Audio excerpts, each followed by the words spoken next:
On this episode of History Worth Saving, we're going deep into space, talking about a problem that many of us don't even realize exists. But it is a problem, and it's one that Professor Franz von Vanderdunk has been studying for years. He is the international expert on space law and policy, and he joins us now from his home in the Netherlands. And a lot of you are wondering what the American tie to this is. Well, History Worth Saving, while we do tell great American stories and we focus on that, we take guests from all over the world. But Professor Vanderdunk is actually a professor at the Nebraska College of Law, so there's the tie. Professor, thanks for being here. We appreciate your time. My pleasure. Appreciate you coming on. This problem of laws in space, we really don't have any that are codified and really exist in the manner that direct countries and direct action. And we're at a point right now where we have, since the dawn of the space era and space age, we've been sending stuff up there without much concern as to what happens to it once it's there. So now we have all this debris and junk in space, and this is just one problem that we're facing within why we need laws. But let's talk a little bit about that, because a lot of people don't realize it's a problem, and it is a huge problem. Oh, absolutely. And at the same time, we have basically from very early on in the space age, we as humanity, as humankind, have started to develop at least some rules of the road. Some of them, most importantly, have already been codified in the 1967 Outer Space Treaty. This is the colloquial name. The full name is much longer than that, but 1967. So that's more than 50 years ago. But the problem is they are really very broad rules of the road. And when it comes, for example, to the problem you want to focus on right now of space junk, back in 1967, nobody was really concerned about space junk. The main concern at the time was that you had the two superpowers locked in a Cold War, the then Soviet Union and the United States. And the main concern was let's try not to allow space to become a battleground between those two superpowers. Let's not allow this Cold War to turn into a hot war and then take space into its stride. So the few rules and principles that were in the 1967 treaty were very much focused on maintaining a level of international peace and security. And I must say, in that sense, it has been quite successful. It's not, of course, just the existence of the treaty. But coming back to your other point, again, in 1967, nobody was really concerned about space debris or space junk. So there is nothing really explicit or in great detail in that treaty which helps us now develop rules of the road for that particular problem.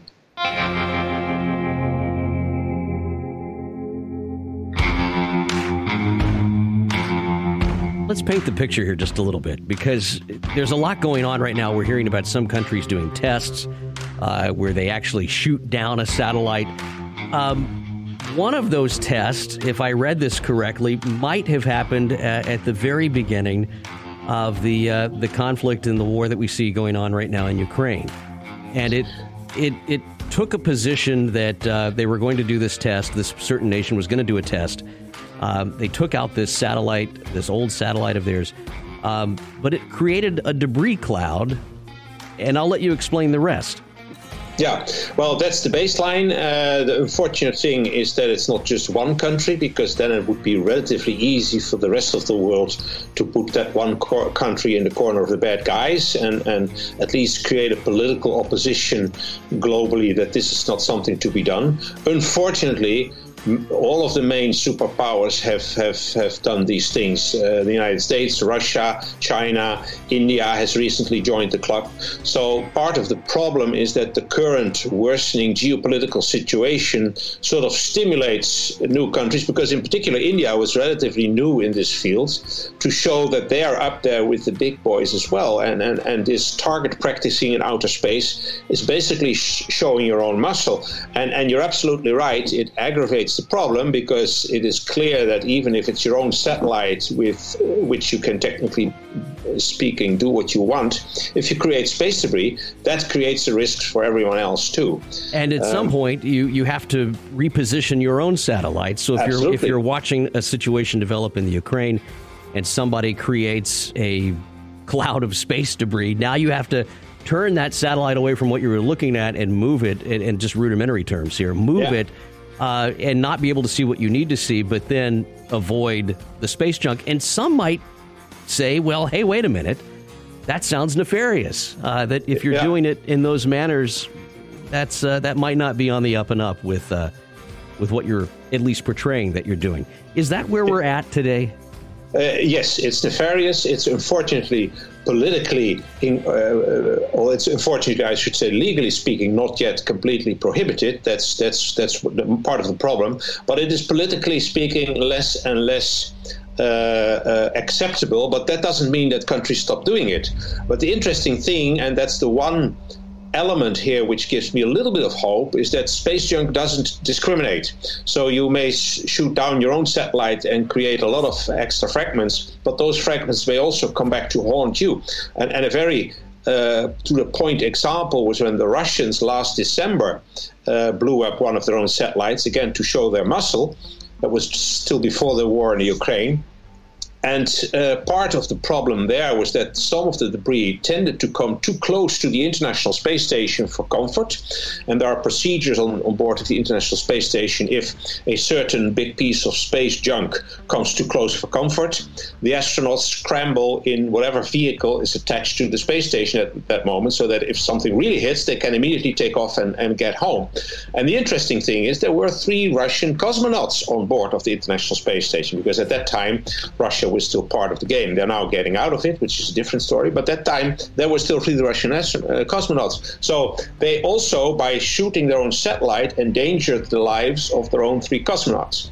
And that tells me, because we're all in this together, that there is at least a glimmer of hope that the major countries will start thinking, hey, wait a minute, we should stop somewhere, because if one does it and the other then does it to retaliate, and then the third one does it, everyone suffers. And the more we do it, the more we suffer. But we're clearly not there yet, and certainly in legal terms, there is not any clear-cut prohibition to do these nefarious things.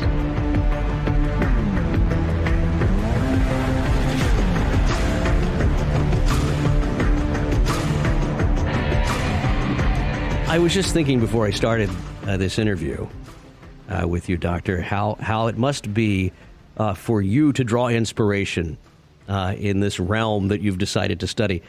And I was thinking back to the last time someone even thought in these pioneering terms. It must have been the lawyers who sat around and discussed maritime law back God knows when. But you are embarking on something that is just equally as grand and holds the consequences that those would have, those early lawyers in maritime law would have had. What do you think about at night when you're lying there thinking about these problems? I mean, I don't lose a night of sleep. I should be honest on that, and maybe that's my lawyer's attitude, trying to find solutions. But it is a worrying problem for sure, and momentarily it's getting worse. I'm not sure whether the first maritime lawyers were losing nights of sleep over their rules. I'm not impartial, but I think space law is much more important than maritime law, partly because space is becoming much more important. And as I pointed out earlier, it's a global concern. Maritime law still can limit itself in many cases to one particular area where a few countries are interested or are involved. Think about the disputes about the South Chinese Sea between China and Taiwan and the United States, things like that. What happens in space is of importance to all of humankind. And you cannot always say that about maritime law. Again, of course, I'm not impartial being a space lawyer, but rather than lying awake at night, I'm indeed, as you say, stimulated to do my best to help solve these problems. And we should be, realistic. As a law professor, at best you have a second-hand influence. You can talk to the real power brokers, try to make clear what they would ultimately gain by clear-cut rules, even though they might at first instance think, well, any rule that prohibits me from doing something or that limits me from doing something is bad for me. But if they realize that it would also limit or prohibit the same things from a couple of other countries, it might turn the other way. So that's the kind of task I see myself undertaking. And as a professor, again, I teach the new generation, people who are, for example, now building up the U.S. Space Force. And I just hope that they take some of what we discussed in class on what space law is and where it should go and what the key elements are and how you create some progressive development there, that they take that with them, and once they are in positions of power, again in this example in the US Space Force, are able to at least bend it partly in the right direction. Luckily, I should say, I'm not only professor of space law, I also have my own consultancy company. And that, of course, also allows me to, at one arm distance, get involved, because governments or intergovernmental organizations sometimes ask for opinions and advices. And, they pay for it. So what they do with the advice is ultimately their own choosing. But I'm always hopeful that at least parts of what I'm telling them, are being picked up and then translated, hopefully, into policies and maybe law.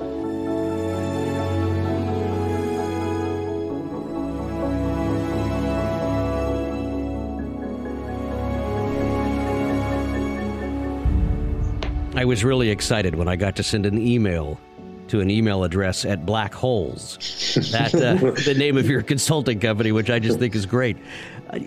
Talk to me about writing law, because this is so fascinating to me.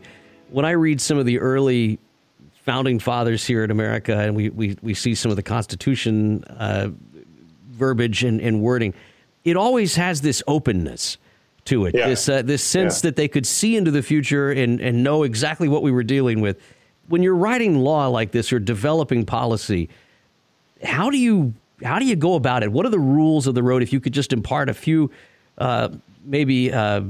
key points to us in thinking this way, because I think it's just fascinating what you're doing right now. Well, a warning at the outset for any lawyer listening, this is a totally different ball game than U.S. law. It's not common law. It's largely written law plus a bit of customary law, and it's essentially, in most cases, originally international law, because space is an international arena. Like the high seas, that's probably also where your reference to the law, to maritime law, comes from. Because in many cases we do refer to similar concepts on the high seas, which is also belonging to all of humankind and are open for all peaceful nations and things like that. That same principle applies to outer space as well. So it means that we have to be in an international setting, agree on what we do. There's no single country which can call the tune and say, hey, this is how it's going to work in outer space, and if somebody doesn't comply with that, I'm going to take my retaliatory or legal action. So that we're all in this together. That's probably the most important thing to understand about space law, that if we really want to make progress, at least the key spacefaring nations, the big ones, need to come to some sort of an understanding and agreement about how it works. Because, smaller countries like my own country, the Netherlands, or take African countries, they may have the most beautiful ideas about how space law should look like. But if the United States, Russia, China, India, the big Western European countries, and Japan don't play ball, you don't get anywhere, because international law is basically made by the states. And then certainly in an area like outer space, in particular by the leading spacefaring states, because they know what it is to operate in outer space, and they have the power, at least to a certain extent, to ignore proposed rules which they, either don't like or don't think are fit or appropriate.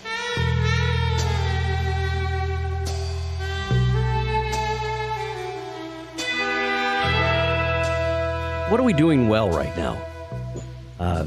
When it comes to space law? Yeah. What are we doing right? Are we doing anything right? We're doing something right. And this one thing goes in particular in the area that started this conversation of space junk. I started by saying that at the international level, there is unfortunately no international rule yet, either prohibiting someone to create space debris or requiring someone to clear out their own junk.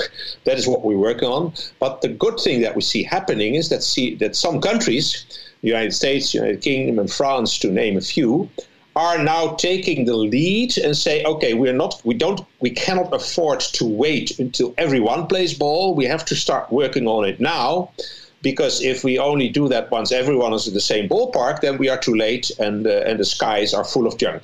So what they do is on the national level, have their space agencies, like NASA for the US, operate already along principles. It's not strictly speaking law, but if it works, that's fine too. So NASA is no longer just sending stuff out there and not caring what happens in terms of the risk of space debris. So they think about, what are we going to do if we run out of fuel? Are we able to bring that satellite safely into the atmosphere where it then will burn? Or are we able to park it up higher up in a graveyard orbit where it will do no harm?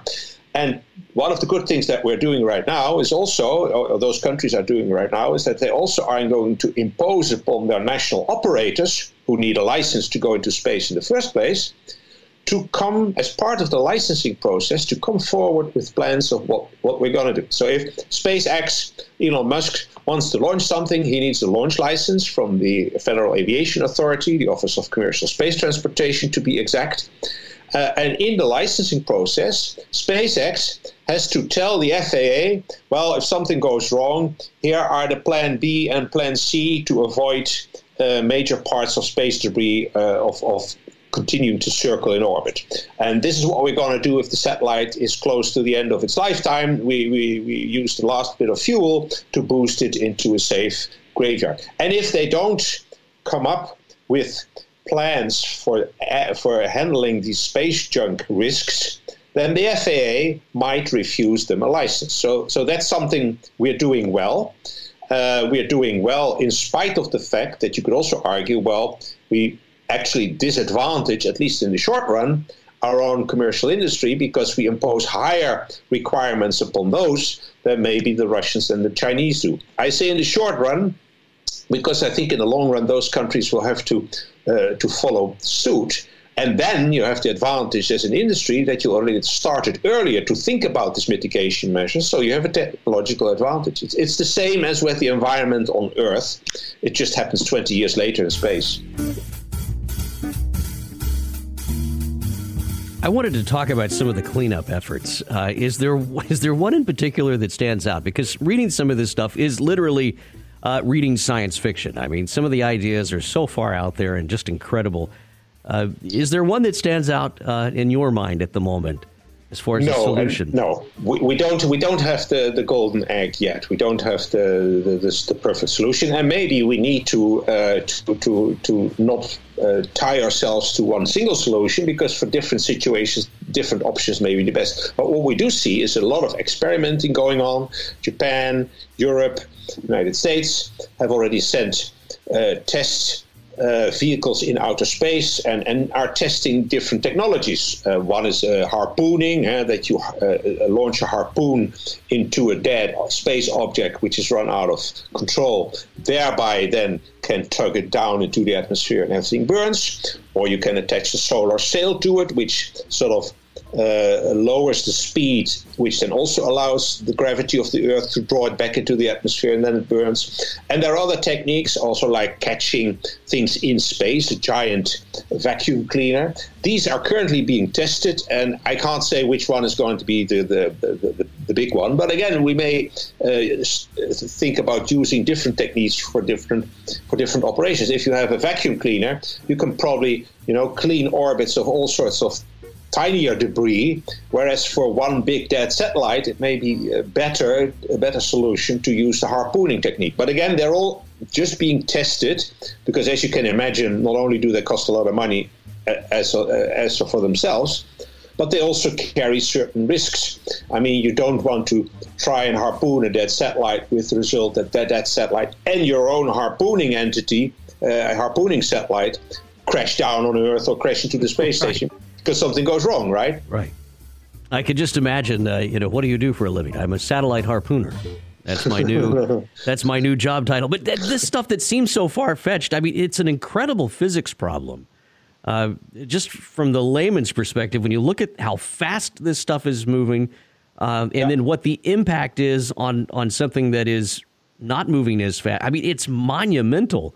the amount of energy that is contained in what you're trying to do, and then how you mitigate those risks. It's a fascinating problem, and it's one that I'm sure you've thought a lot about.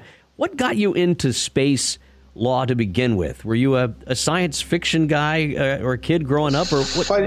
Where did it come from? Funnily enough, I was not. No, it was. I must confess, it was a little bit a matter of chance. I was working at the Leiden University, which is still my hometown, but I don't work at the university anymore. But 30 years ago, at the Department of General International Law. So I dealt with law of diplomacy, maritime law, human rights law, international environmental law, laws of warfare and armed conflict, all that stuff. So general international law. And within that department, there was a small institute of air and space law. And at some point, a vacancy for the space law co-director became available. That was like 30 years ago, a little over 30 years ago. So I thought, well, I don't know much about it, but it is intriguing. I mean, I may not have been a science fiction buff, but I think everyone as a kid has at some point thought about outer space and the vastness of the universe and where does life come from and stuff like that. So I didn't think it was, something totally disinteresting. I just never had gotten around to it. And then I got the position, and at the time, I should say that space law, certainly outside of the US, was indeed very much international and very much limited to a small bunch of treaties plus some other stuff. So I could relatively quickly, get into the discipline. And then as space law started to grow, I could grow with it, so to speak. I think it's fascinating. It's certainly a field of study that mankind is going to have to take seriously for a very, very long time. What do you want people to take away when they have a conversation with you? What is that nugget that you want them to hold on to? That space law is not just for fun. I mean, you can have a lot of funny stories, and we can perhaps use another podcast to regale those. When I tell people who are at drinks or something like that, or when I enter the U.S. At immigration, and I tell them that I'm coming to teach in Nebraska space law, almost invariably the question is, space law? What the heck is that? And then people, either they start laughing or they say, okay, tell me who owns the moon, and they think it's one big joke. And then usually if I talk a few minutes with them, they start realizing, well, there may be some jokes around there, but it's still bloody serious too. And given the level of dependence that human society increasingly has on what happens in outer space, not just in the security realm, but in the daily realm. I think about GPS, energy grids, banking transfers, all that kind of telecommunications, of course. Satellite communications is a multi-billion-dollar business. They start realize that it is important, and then the next step the second part that I want to always add on to that, and let's understand that law can play a helpful role in making sure that the benefits for humanity will be maximized of space activities and the potential pitfalls and the downsides will be minimized.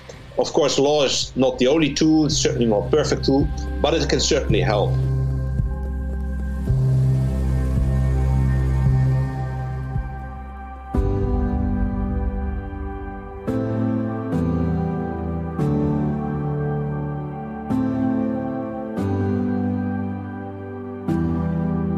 This is a labor of love, and this is an endeavor for the greater good when it comes to law. And for that, I applaud you. And anyone that is interested in studying this, especially here in the United States, the University of Nebraska has become really the leading expert in this field of study, and you're at the helm of that.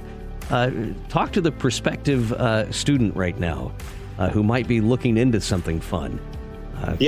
Well, the first question, and that's a very legitimate question, of course, that students always ask, say, well, I would love to do space law, but can I get a job with that?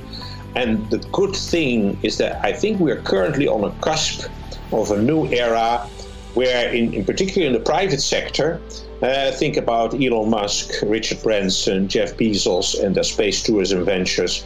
Think about the space mining thing, which is becoming big with all the plans to go back to the moon. I think between now and 5 to 10 years, there will be a considerable surge in job opportunities in space law. They will not be the classical attorney or litigation jobs. There will be not that much of a need for justices who are experts in space law. But there will be a major need for legal counsel of companies, helping to draft contracts, helping to get through the licensing rules with the US or also in other countries. There's a lot of international negotiation going on still. There's a sub-department of the State Department which deals with that in the US, and other countries, of course, basically have the same. So the career opportunities are, again, not the classical lawyer opportunities. You won't likely, every other week go to court to sue someone else, although that may grow gradually as well, but it will be primarily in the advisory, legal counsel jobs, the drafting of contracts and agreements. And I think that is, I'm of course, again, not impartial, but I think that's probably even more interesting than just suing the hell out of someone else. Yeah. But that's everyone's choice. I think it's great. I think it's a needed practice that we're going to see more and more of, as you said. This entire series, we've been focused on teachers. And as we wrap things up, I just have to ask, what do you still love about teaching? Well, I have the fortune that the students who do space law usually come to it when they have already gone through the basic law career. So it's an add-on towards the end of their law studies, which means that they're a little bit older, that they're very much interested in the subject. You don't find many students who say, I need to fill 2 credits, so I just blindly picked and chose that one. So they're all very interested. Most of them are very smart people, which means that also as a teacher, it's not a one-way process of me telling them how things are, but I learn a lot. And in particular, since those are the people that in the next 20 years have to, take the baton and take everything further, I'm very interested in that continuous conversation, and teaching is a key tool in getting into that two-way discussion and preparation of the younger generation for what's to come. Well, I think it's been a fascinating conversation, and your work is just equally incredible. Professor Vanderdonk, thanks for being here. You're the world expert. How does that feel to be one of the leading world experts on space policy and law from the University there of Nebraska and blackholes.eu? We'll quick link to your consultancy page there so people can find you there as well. Thanks for being on History Worth Saving. You're more than welcome. It was a pleasure. You can find out more, again, about Professor Franz Vanderdonk on his website, which is quick linked into this show's story. All season long, we're saluting teachers, those who challenge us and who continue to drive even the universe wider and deeper. Thanks for being here. So long for now.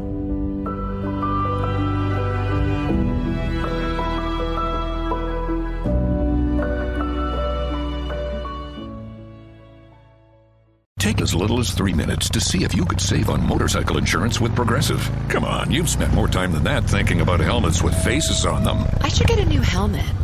Ooh, maybe I'll get one of those ones that looks like a face with painted teeth and eyebrows, Oh, that always looks so cool. People are like, whoa, is that a person with 2 faces? Oh, no, it's a helmet. And 1 face. Get a quote in as little as 3 minutes at Progressive.com. Progressive Casualty Insurance Company and Affiliates.